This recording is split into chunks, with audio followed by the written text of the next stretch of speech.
pakai. Jangan pakai.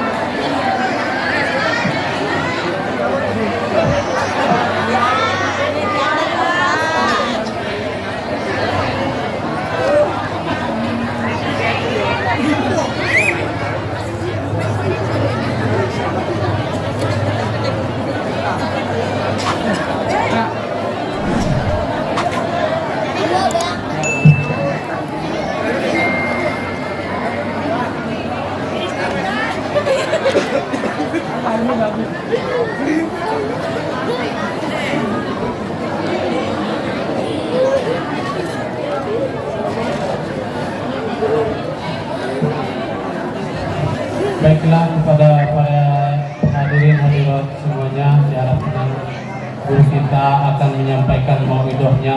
Kita simak dan kita dengarkan apa-apa yang beliau sampaikan.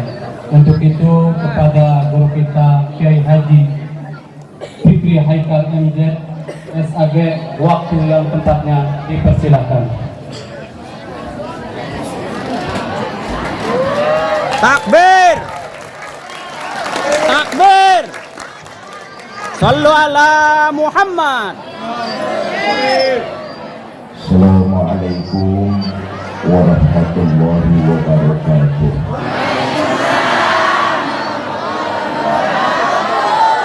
Bismillah walhamdulillah, salatu wassalamu ala rasulillah Sayyidina Muhammad ibn Abdullah wa ala alihi wa sahbihi wa mawala, amma ba'du.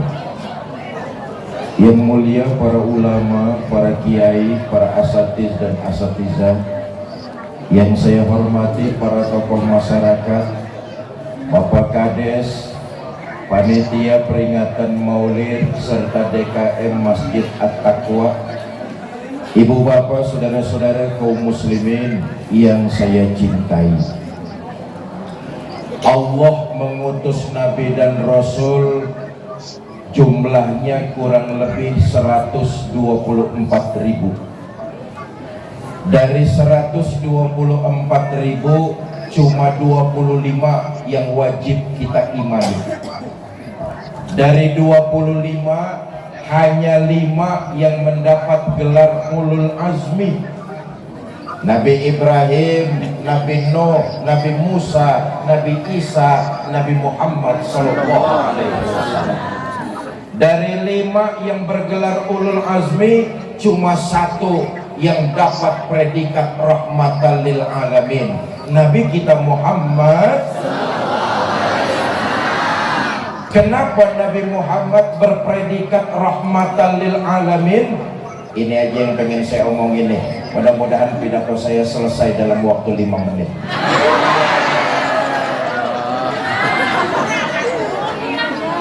Emang pidato di sini sampai jam berapa?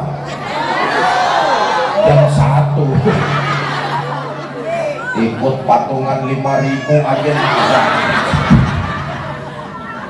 Kita tolong echo-nya dimatikan saja nih, sound system.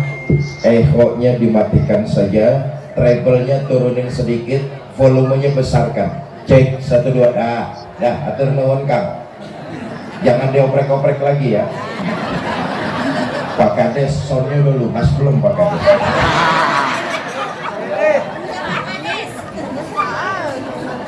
Nabi kita Muhammad sallallahu alaihi wasallam predikatnya rahmatan lil alamin, pantas. Coba kita lihat, Allah sudah menjelaskan dalam Quran, wa ma kana Allahu yu'azibahum wa anta fihim. Selama Nabi Muhammad ada di tengah-tengah umat, Allah nggak akan turunkan azab di tengah umat. Selama Nabi masih ada hidup di tengah-tengah manusia, Allah nggak turunkan azab. Ayo kita lihat, Nabi Yahya diutus menyampaikan agama, umatnya menolak, dihantam dengan sambaran halilintar bergemuruh, modal.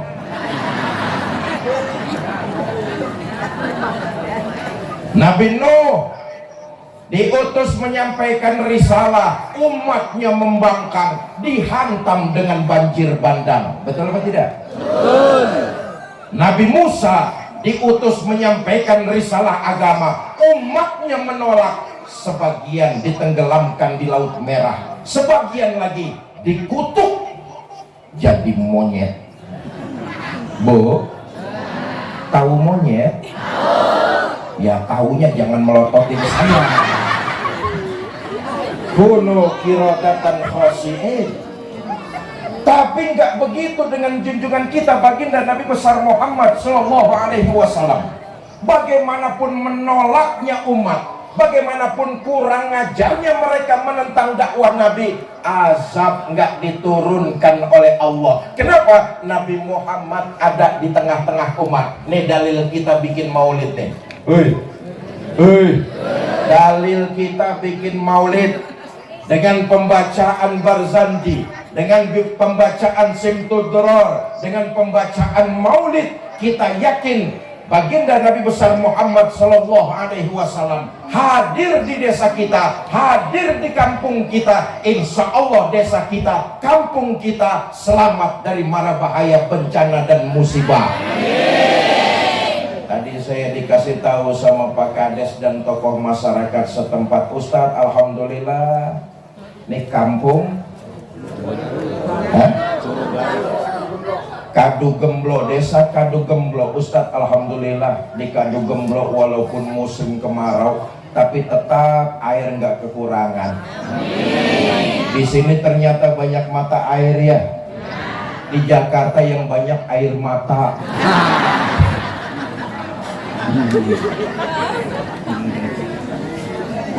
Inilah dalilnya nih, kita mengadakan maulid, kita yakin baginda Nabi hadir di tengah-tengah kita, kampung kita, desa kita, kabupaten kita, negara kita. Insya Allah, Allah jauhkan dari musibah, mara bahaya dan bencana. Amin.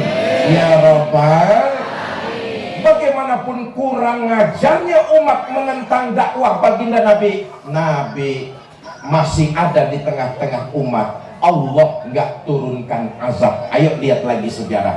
Oh, kalau dibilang kurang ajar kafir Quraisy itu kelewatan, saudara. Waktu dakwah di Mekah sudah nggak lagi kondusif. Nabi pindah dakwah ke daerah Taif. Bu, ibu tahu Taif? Alun-alun Pandeglang belok kanan tuh Taif. Tahu. Di Mekah kondisi sudah tidak lagi kondusif. Nabi pindah dakwah ke daerah Taif. Di Taif dakwah Nabi bukan disambut tapi disambit. Allahumma sholli wa sallim wa barik alaihi. Sayyidul Mursalin, Khotamun Nabiyyin, dakwah ke Taif, dakwahnya bukan disambut tapi disambit. Berdarah kaki Nabi yang mulia. Menghindar Nabi ke kebun anggur. Turun malaikat Jibril menawarkan bantuan. Muhammad, innallaha amarani an uti'at. Allah memerintahkan kepadaku untuk patuh apa komando kamu. Kalau tadi dakwahmu di Taif disambitin sama mereka, sekarang juga saya angkat Jabal Uhud, saya timpakan kepada mereka biar mati semua. Bagaimana Muhammad? Jangan Jibril, jangan. Kamu disambitin, kakimu berdarah-darah, biarin. Saya kan sedang berjuang, jalannya panjang, nggak semudah membalikan telapak tangan. Kalau sekarang bapaknya kafir, siapa tahu besok anaknya dapat hidayah masuk Islam. Kalau anaknya kafir lagi bagaimana Muhammad? Ya cucunya. Hese, naon hese? Susah Muhammad, susah bagaimana Jibril? Anak sih bagaimana bapak? Biasanya kalau bapak kalong, anak kampret. Kalau bapak nyolong, anak kan nyopet. Enggak juga Jibril, manusia tuh punya akal, pikiran dan perasaan. Kalau sekarang dia salah, siapa tahu nanti malam dia menyadari lalu bertobat kembali ke jalan kebenaran. Ya sudah, terserah kamu saja. Kamu mau apa Muhammad? Saya mau doa. Allahu Akbar. Coba lihat. Sayyidul Mursalin, Khotamun Nabiyyin, penghulu para nabi dan rasul, dakwahnya disambitin orang, yang nyambitin malah didoain. Doanya bagus. Kira-kira kalau orang sini disambitin, doainya bagus apa enggak? Allahumma hdi qaumin fa innahum la ya'lamun. Ya Allah, berikan mereka hidayah karena sesungguhnya mereka tidak tahu.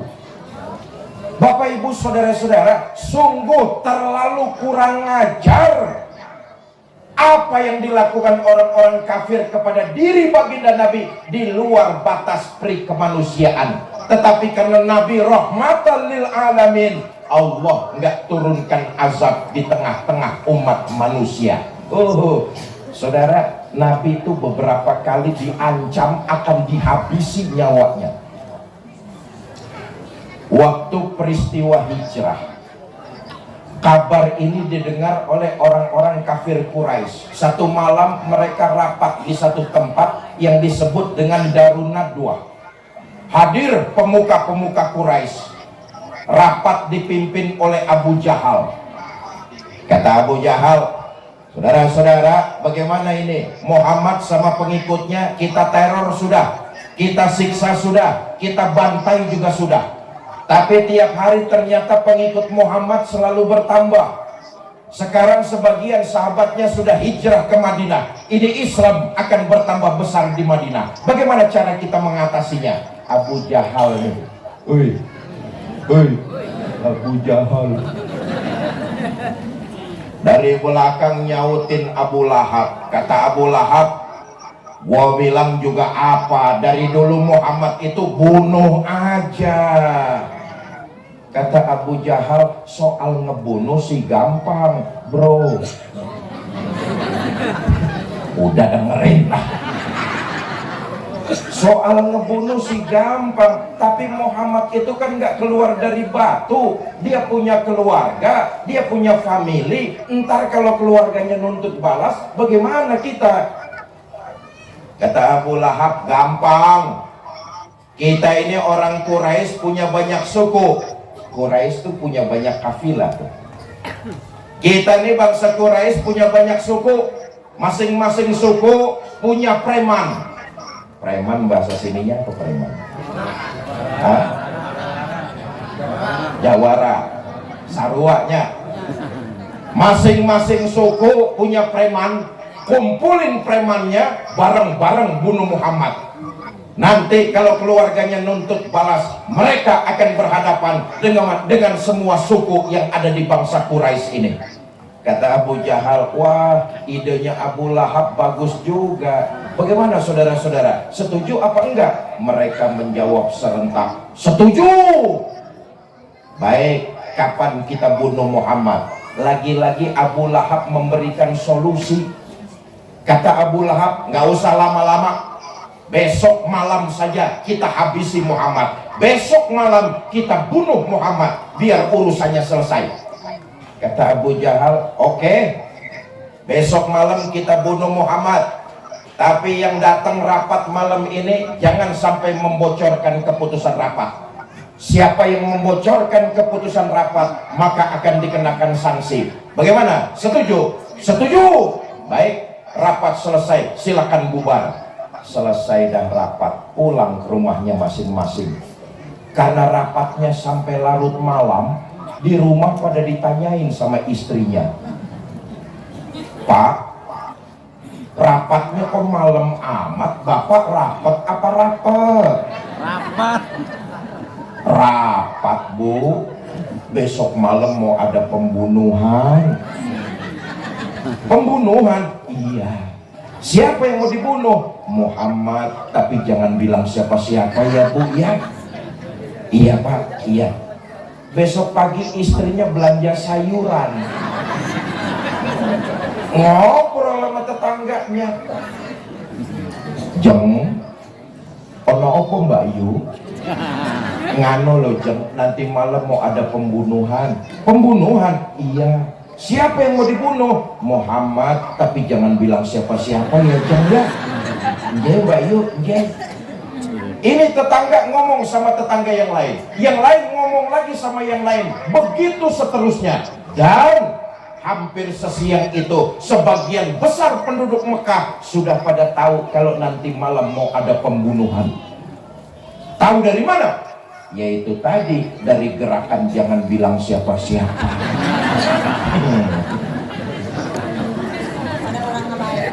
Habis maghrib kota Mekah sepi. Lepas isya makin sunyi, orang masuk rumah nutup pintu rapat-rapat, nggak ada yang berani keluyuran di luar. Jangankan seorang, sepotong aja nggak ada. Jurik eta. Hampir tengah malam masuk preman-preman yang disewa oleh Abu Jahal ngepung rumah junjungan kita Nabi besar Muhammad SAW. Malam itu rumah baginda Nabi dikepung rapat pagar betis, rapat. Jangankan orang bisa lolos, tikus botak nggak bisa nyelos. Rapat. Di rumah cuma ada 3 orang.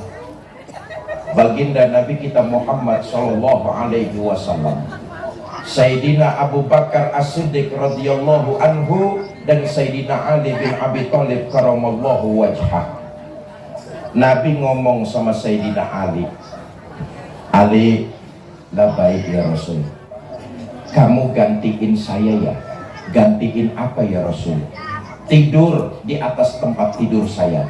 Saudara bayangin, gantiin tidur waktu malam rumah dikepung, itu kan taruhannya nyawa. Betul apa tidak? Betul. Kan sama juga gantiin mati. Gantiin mati. Iya, kalau gantiin Jokowi enak. Gantiin mati. Sayyidina Ali ketika itu masih sangat muda belia. Beliau tahu resikonya mati, beliau nggak nolak. Nah, inilah anak-anak muda, adik-adik saya, para remaja, para pemuda. Nih kita sudah dicontohkan oleh Sayyidina Ali bin Abi Thalib karamallahu wajhah. Berjalan dan berbuat di atas nilai kebenaran, yakinlah. Jangan pernah ragu, sekali kaki melangkah teruslah maju, jangan pernah mundur ke belakang. Sekali kaki kalian berjalan di atas nilai kebenaran, teruslah berbuat, yakinlah, dan jangan pernah takut salah berbuat dalam kebenaran. Saudara baca Quran salah masih lebih baik daripada saudara tidak pernah salah karena tidak pernah baca Al-Quran. Saya dong baca Quran nggak pernah salah. Bacanya kapan? Nggak pernah. Sayyidina Ali mencontohkan kepada kita, yakin berjalan di atas nilai kebenaran. Jangankan berkorban tenaga, jangankan berkorban keringat, jangankan berkorban harta, berkorban nyawa demi sebuah kebenaran. Sayyidina Ali, baik ya Rasulullah, saya akan tidur menggantikan Tuan. Berangkatlah Tuan hijrah fi amanillah. Kalau Sayyidina Ali mau nolak, jawabannya gampang. Umpama, Ali, kamu gantiin saya ya, tidur di atas tempat tidur saya. Kalau Sayyidina Ali mau nolak, jawabannya gampang. Apa kata Sayyidina Ali? Ya Rasulullah, kenapa saya? Abu Bakar aja nggak sekolot. Benar apa enggak? Saya katakan sekali lagi demi kebenaran, jangankan berkorban tenaga, jangankan berkorban keringat, jangankan berkorban harta, berkorban nyawa. Dicontohkan oleh Sayyidina Ali bin Abi Thalib karamallahu wajhah. Abu Bakar, labbaik ya Rasul, ayo kita berangkat. Kata Sayyidina Abu Bakar, entar dulu ya Rasul, orang-orang kafir nih ngepung rumah kita, bagaimana caranya kita keluar? terjadi mukjizat, saudara. Nabi mengambil segenggam pasir, kemudian beliau membacakan ayat, waja'alna min baini aydihim sadda wa min khalfihim sadda fa'agsaynahum fahum. Pasir itu ditebarkan oleh baginda Nabi. Preman kafir Quraisy ngepung rumah baginda Nabi, posisi berdiri tegap siaga, mata melotot, Nabi lewat nggak lihat.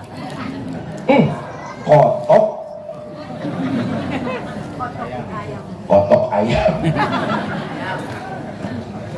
Bapak Ibu, saudara-saudara, itulah sebabnya baginda kita Nabi besar Muhammad sallallahu alaihi wasallam rahmatan lil alamin, membawa agama Islam, agama yang rahmatan lil alamin. Bersyukurlah kita umat Islam, oleh Allah kita ditakdirkan sebagai pengikut umat baginda Nabi, maka jadilah muslim yang rahmatan lil. Nih saya yakin nih, semua yang hadir nih di sini pengajian nih pasti karena cinta kepada Nabi Muhammad. Benar apa enggak? Nah, sekarang saya ingin ajak faktanya, saudara. Kita ini sebagian besar baru pintar ngaku cinta Nabi. Sebagian besar kita ini baru pintar ngaku umat Nabi. Apa enggak boleh Ustadz ngaku? Boleh. Ngaku itu mudah dan murah, siapa aja boleh ngaku. Benar apa enggak? Tapi persoalannya di akhirat nanti kita diaku umat Nabi apa tidak, itu yang jadi masalah utama. Kalau ngaku bebas, siapapun boleh. Contoh, Bu, Ibu kenal sama Jokowi? Ngaku. Jokowi kenal sama Ibu? Kasihan. Kita ini baru pinter ngaku. Persoalan besarnya di akhirat nanti kita diaku apa tidak oleh baginda Nabi besar Muhammad sallallahu alaihi wasallam.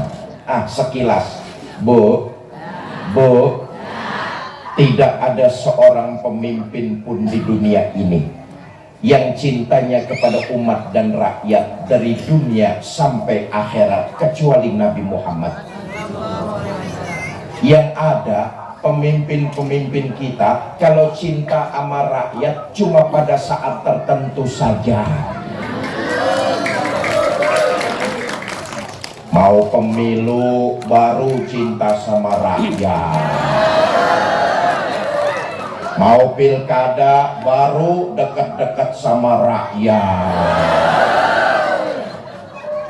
Bicara di tengah-tengah rakyat, saudara-saudara rakyat, nanti kalau saya terpilih, saya akan berantas korupsi. Cicing lah.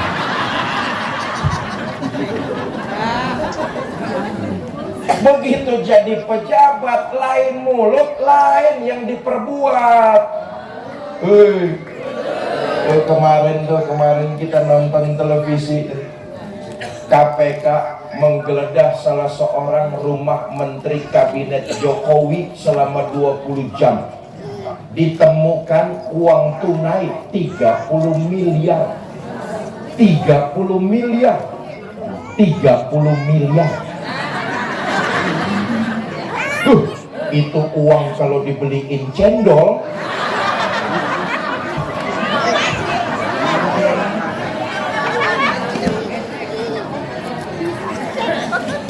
Periksalah sejarah siapapun pemimpin di dunia ini, cintanya kepada umat dan rakyat dari dunia sampai akhirat, pemimpinnya tidak lain dan tidak bukan junjungan kita Nabi besar Muhammad.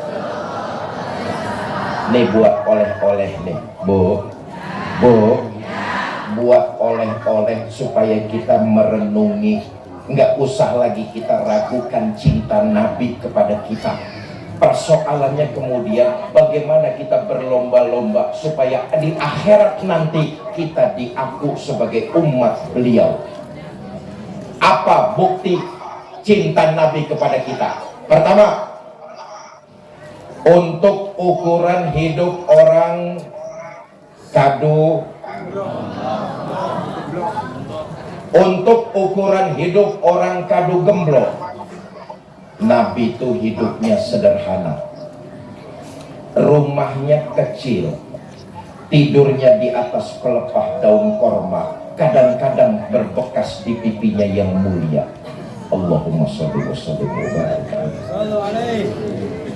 Sarapan paginya seteguk air seteguk air zam-zam, sepotong roti, kadang-kadang 1-2 butir korma. Dalam kondisi yang sederhana, Allah sampai menawarkan, wala saufa yu'tika rabbuka fatarda. Muhammad, kamu pengen apa? Ngomong, semua aku berikan, asal bisa membuat hati kamu senang. Mau apa Muhammad? Ngomong. Mau harta yang banyak? Ngomong. Mau jabatan yang tinggi? Ngomong. Mau pangkat yang luas?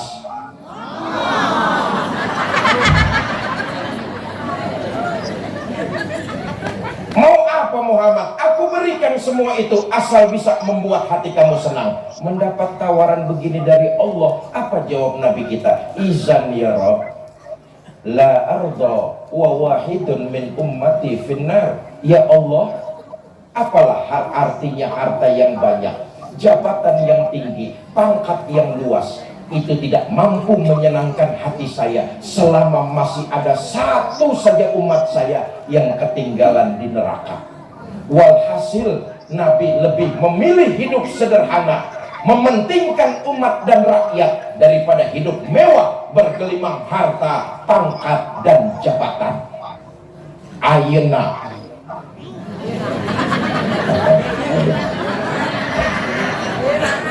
sekarang ada nggak pemimpin kayak begitu? Aduh.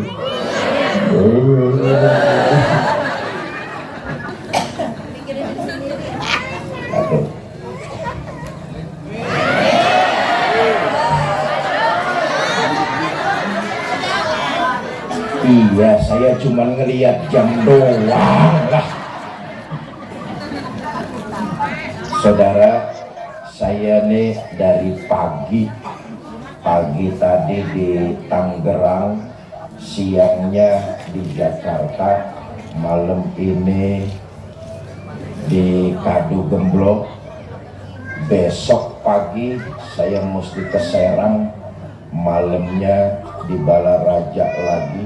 Begitulah aktivitas. Dan perlu saya kasih tahu, Bu, pidato itu kerjaan yang paling capek.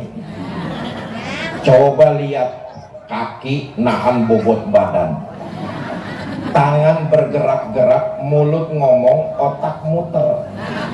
Habis ini ngomong apa, setelah itu ngomong apa, terus ngomong apa lagi. Ibu sambil duduk mah enak, makan terus. Nih jamaah begini nih bikin ustadz cepet pada mampus.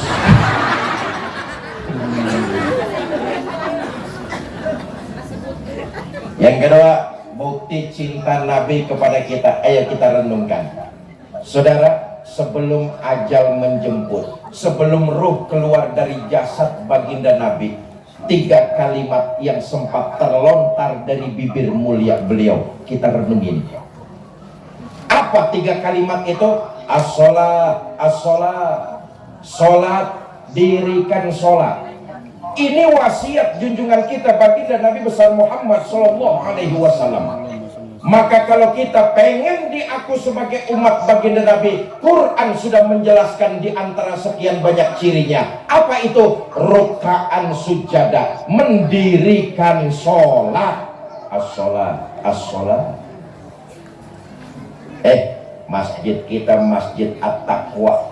Kalau memang kita cinta kepada baginda Nabi, makmurkan masjid kita dengan sholat berjamaah. Saya tadi dikasih tahu sama Pak Kades, Ustaz, alhamdulillah warga saya sholat berjamaahnya rajin-rajin di Masjid At-Taqwa Ustaz. Saya bilang sama Pak Kades, saya tahu kok Pak Kades, saya sering lewat sini. Saya tahu, oh apalagi kalau sholat subuh berjamaah Masjid At-Taqwa penuh sampai keluar-luar, nggak ada yang di dalam.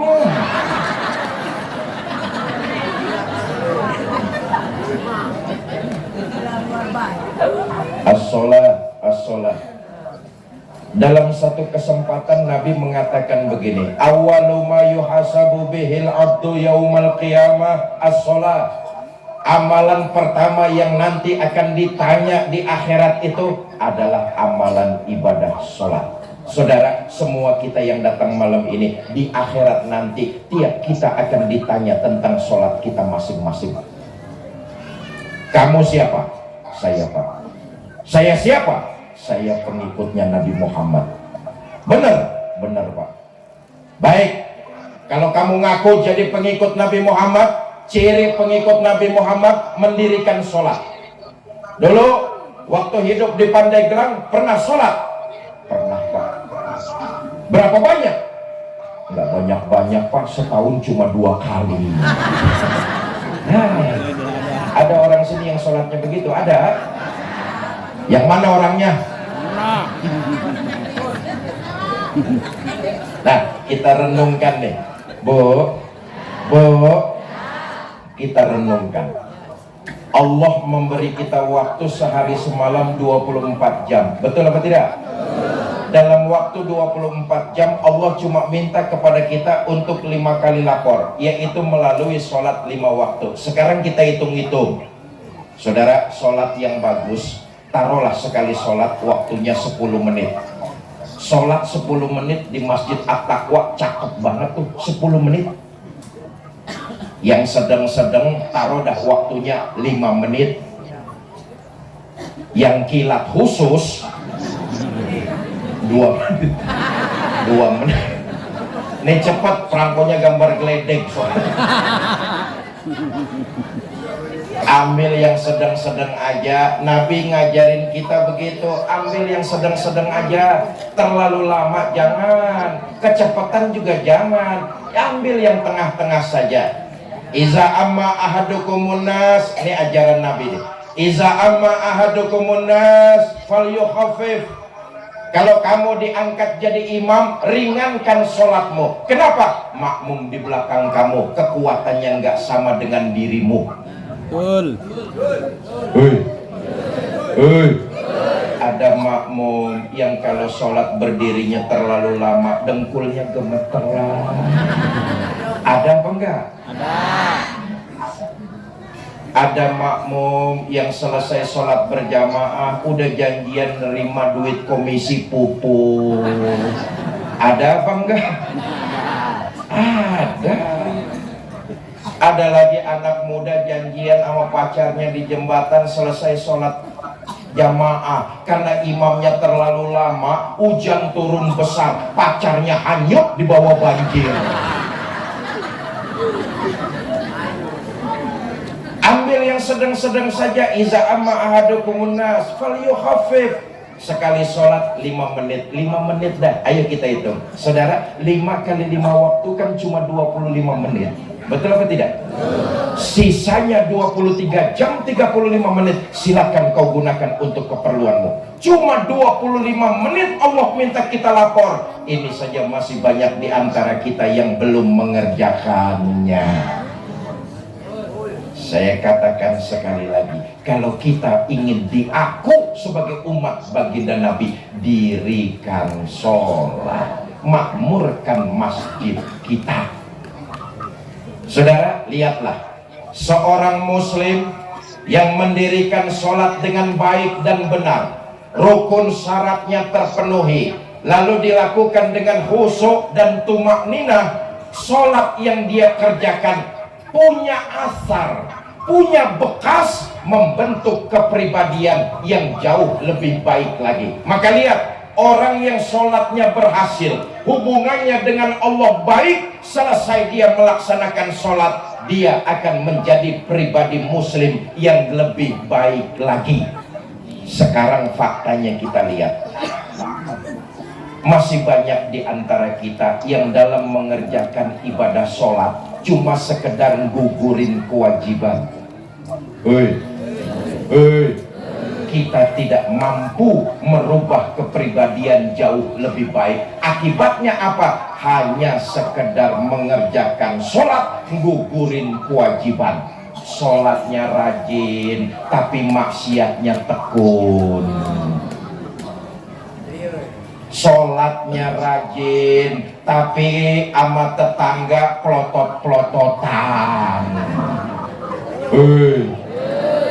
Sholatnya tekun, tapi suka ngomongin orang lain. Oh, di sini nggak ada. Di sini nggak. Saya sudah ngobrol sama Pak Kades kok. Ustadz, alhamdulillah masyarakat saya mah nggak ada yang ngomongin orang lain, Ustadz. Saya bilang alhamdulillah, bagus Pak Kades. Tapi di kampung sebelah tuh orangnya rajin sholat, tapi ngomongin orang lain jalan terus. Tuh di kampung sebelah. Di kampung sebelah. Saya tanya, orangnya pindahan dari kampung sini katanya.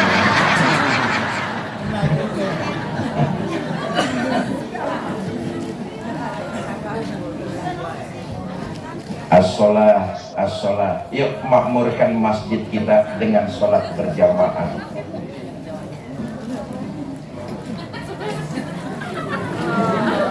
Iklan. Ayah iklan sekedar.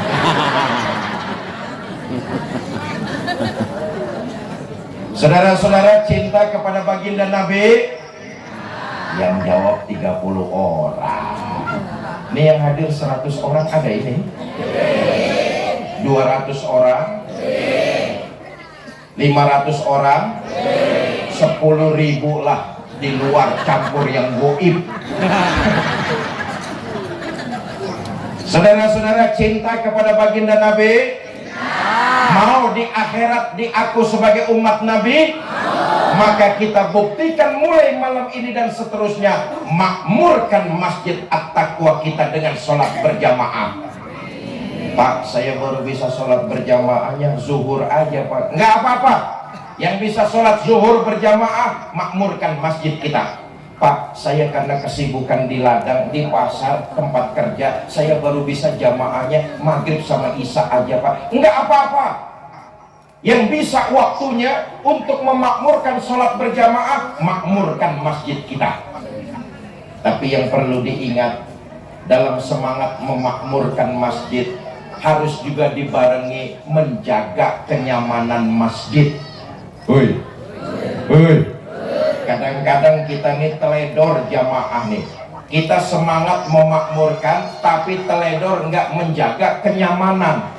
Padahal kita tahu masjid kalau nyaman akan menambah kehusukan ibadah, khususnya ibadah sholat. Tapi karena kita teledor, kita semangat beribadah, memakmurkan masjid, tapi kurang dibarengi dengan menjaga kenyamanannya. Masjid At-Taqwa segini besarnya, kenyamanannya diserahin sama merbot seorang wae. Padahal ini tugas kita jamaah untuk ikut menjaga kenyamanan, bukan cuma tugas merbot seorangan saja. Masjid kita begini besar, kenyamanannya kita serahkan kepada satu orang merbot.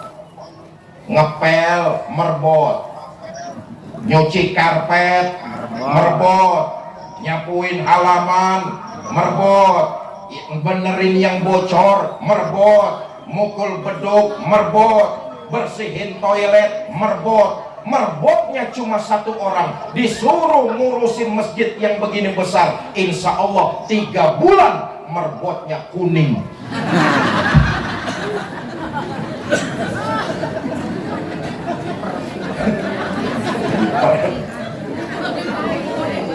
Ini Tugas kita jamaah ini ikut menjaga kenyamanan masjid kita. Coba lihat dah, masjid tuh kalau udah nggak nyaman kelihatan kok. Apaan aja yang geletak di dalam hilang. Bener apa enggak? Kipas angin hilang, jam dinding hilang, kotak amal. Kita nih teledor, kurang bisa menjaga kenyamanan rumah ibadah kita. Sok tingali gereja tuh, gereja nyamannya luar biasa. Apa buktinya Ustadz? Sampai malam ini saya belum pernah dengar di gereja ada piano hilang.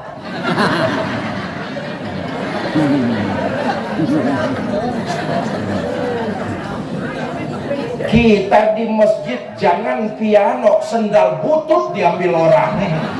Betul ya? Katanya di masjid itu cuma dua yang gak bakalan hilang. Pertama, bedug.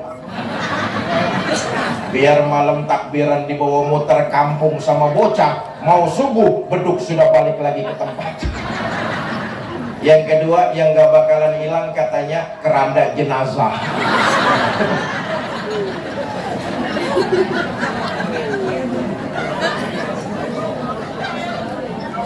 As-sholah, as-sholah, sholat, dirikan sholat. Sholat yang kita kerjakan harus membentuk asar, membentuk kepribadian agar kita selesai sholat menjadi muslim yang lebih baik lagi. Contoh, seorang istri yang melaksanakan sholat dengan baik dan benar, maka ketika dia selesai dari melaksanakan ibadah sholat, dia menjadi istri yang lebih bisa menghargai dan menghormati suaminya. Bu, oh belaga budak ibu-ibu. Itu namanya sholatnya berhasil. Dia jadi pribadi yang lebih baik. Kenapa? Hubungannya dengan Allah bagus. Kembali ke dalam kehidupan berumah tangga, dia akan lebih bisa menghargai dan menghormati suaminya. Mau kemana-mana izin sama suami. Hei, hei, cium tangan suami. Tadi mau ngaji izin gak sama suami? Cium tangan suami.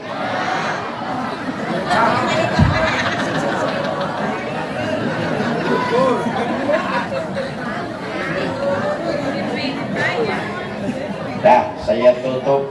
Orang yang melaksanakan sholatnya dengan baik dan benar, kembali dia ke tengah-tengah masyarakat, dia akan menebarkan nilai-nilai kebaikan. Artinya jadi pribadi muslim yang lebih baik lagi dalam melaksanakan dan melakukan perbuatan baik.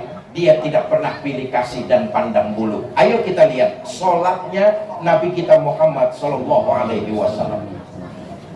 Bu, manusia yang akhlaknya paling mulia Nabi Muhammad. Betul apa tidak? Manusia yang puasanya luar biasa Nabi Muhammad SAW. Manusia yang hidupnya membawa manfaat Nabi kita Muhammad SAW. Manusia yang dosanya sudah mendapat jaminan ampun dari Allah, Nabi kita Muhammad SAW. Liyaghfirallahu ma taqaddama min dzambika wa ma ta'akhkhar. Muhammad, dosamu yang lalu, yang sekarang, yang akan datang kalau memang ada, seluruhnya sudah mendapat jaminan ampun dari Allah. Dosa sudah mendapat jaminan ampun, sholat Nabi makin luar biasa.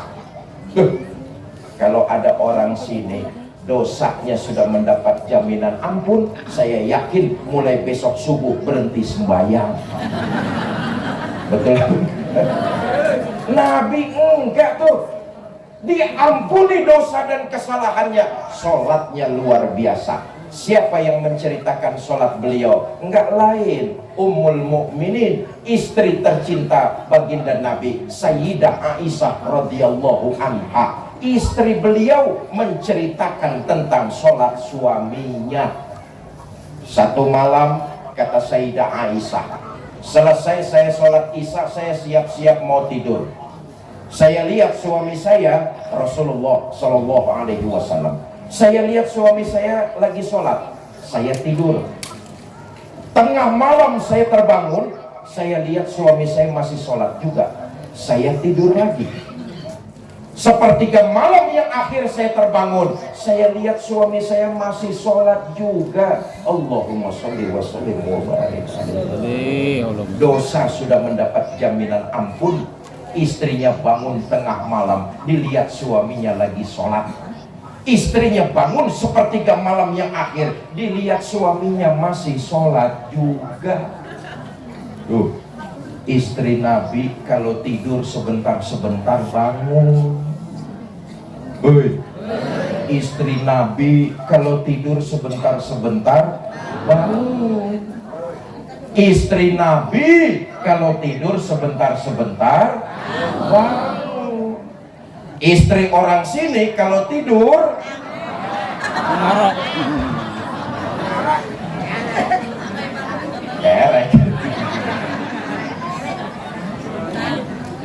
Saya tungguin suami saya. Selesai salam, saya samperin, saya tanya, "Bang, ada apa ya?" Oh, jangan salah. Nih, kita lagi mau lihat teladan kita Nabi Muhammad. Ayo kita lihat. Nabi itu kalau sama istrinya, manggilnya mesra, romantis, penuh kelembutan. Lihatlah sejarah. Nabi kalau manggil istrinya, kalimatnya luar biasa. Ya Humaira, hai yang kemerah-merahan. Ini panggilan mesra, panggilan romantis. Bahasa anak sekarangnya, ada apa beb?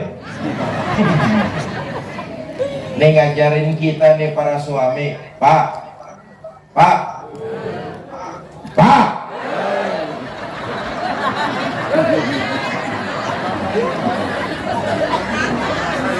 Nabi aja penghulu para rasul manggil istrinya kalimatnya mesra. Tuh ngajarin kita para suami kudu mesra kalau manggil istri.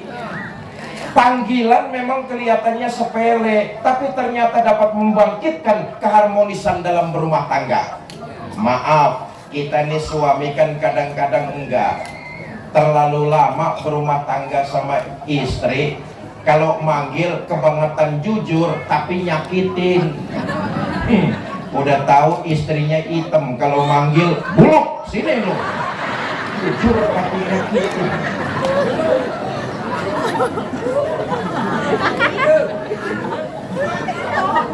Ada apa bang? Ada apa ya bang?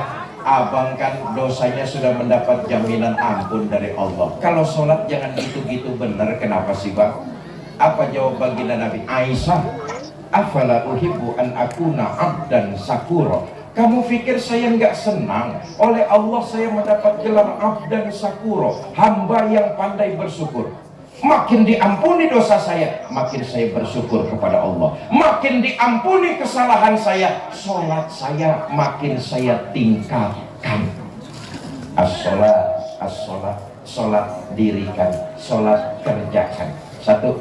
Yang kedua, an-nisa ittaqun nisa, wanita lindungi, hormati, muliakan kaum wanita. Bu, ibu nih utang jasa teramat besar kepada baginda Nabi. Lihat lagi nih sejarah dunia. Lihatlah sebelum Nabi dilahirkan, dunia waktu itu cuma ada 3 peradaban besar. Romawi, Yunani, Asia Tenggara. Ketiga-tiganya sangat merendahkan kaum perempuan. Di Romawi, seorang suami boleh memperjualbelikan istrinya di pasar. Na'udzubillah, summa na'udzubillah. Di Yunani, seorang bapak memperdagangkan anak gadisnya.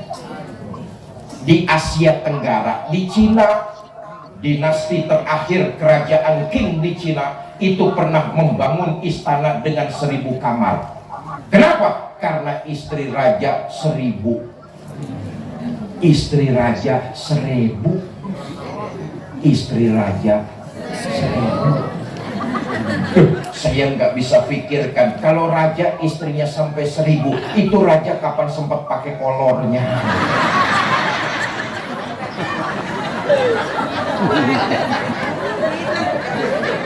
pakai sarung. Pikirin, jangan bayangin, John.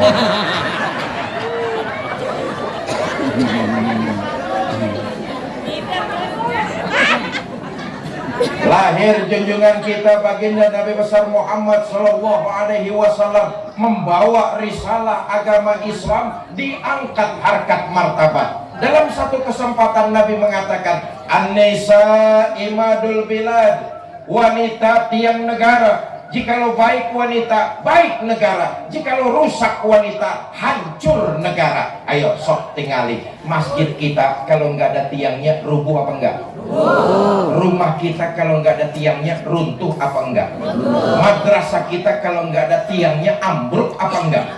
Mustahil bangunan bisa didirikan tanpa unsur tiang yang ada di dalamnya. Begitulah agama Islam yang disampaikan oleh baginda Nabi, mengangkat harkat martabat kaum wanita. An-nisa ittaqun nisa.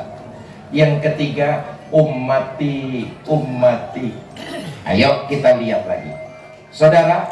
Nabi bukan cuma sebagai rasul, Nabi bukan cuma sebagai panglima perang, Nabi bukan cuma sebagai seorang presiden, Nabi bukan cuma seorang mubalik juru dakwah yang ulung, Nabi bukan cuma saudagar bisnis yang sukses.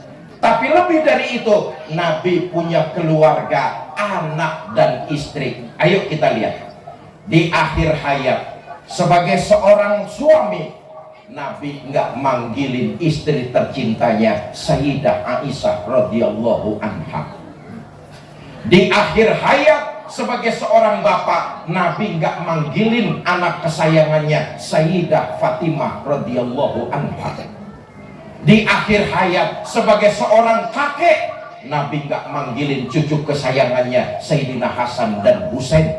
Tapi di akhir hayat, sebelum ruh terpisah dari jasad, kalimat yang terlontar dari bibir mulia Nabi, ummati. Kita semua umat baginda Nabi yang beliau panggil. Saudara, ketahuilah, Nabi kita Nabi yang mulia. Bersyukur kita, Allah takdirkan lahir jadi pengikut baginda Nabi. Karena Nabi kita Nabi mulia, maka di akhirat nanti umat beliau, kita semua oleh Allah diberikan kemuliaan. Apa dalilnya Ustaz? Hadis qudsi Allah menyatakan, kata Allah, inni haramtul jannata ala sairil umam hatta tadkhulaha ummatuka. Surga aku haramkan dimasuki umat-umat lain sebelum umatmu Muhammad masuk lebih dulu ke dalamnya. Alhamdulillah. Nih, nanti yang hadir di sini nih diberikan keutamaan di akhirat oleh Allah. Dibangkitkan lebih dulu, dihisab lebih dulu, lewat sirotol mustaqim lebih dulu, masuk surga lebih dulu, kalau toh mampir ke neraka juga lebih dulu. Sok amin, amin. Karena itu kalau kita mau diaku, saya kembali sebagai umat baginda Nabi.